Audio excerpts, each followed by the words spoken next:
Tak kata bila ayah isteri menghantar anak ke rumah si suami, baru terjatuh nafkah kepada suami.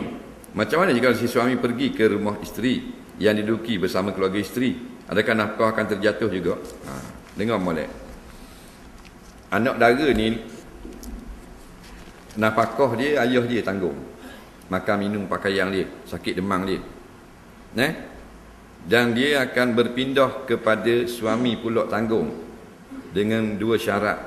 Yang pertama, selesai akad nikah yang sah. Yang kedua, tamkin. Walau nikah sekalipun, kalau tidak tamkin, tidak wajib nafkah lagi oleh suami. Apa makna tamkin? Isteri pergi kepada suami, ataupun suami ada dapat menguasai isterinya sekalipun duduk di rumah isteri. Contoh gini, nikah dah tapi tak boleh bersama lagi. Faham lagi? Nikah dah tapi tak boleh bersama lagi. Contoh, esok baru nak mengata, hak lelaki nak balik tak boleh, air banjir, terpaksa duduk rumah isteri.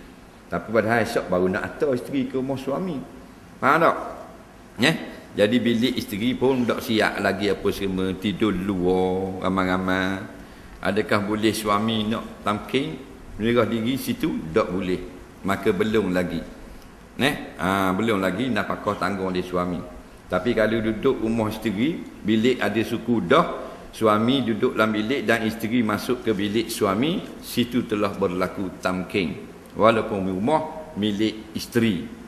Maksud tamkin, isteri menyerah dirinya yang boleh digauli oleh suami bila-bila masa. Nah,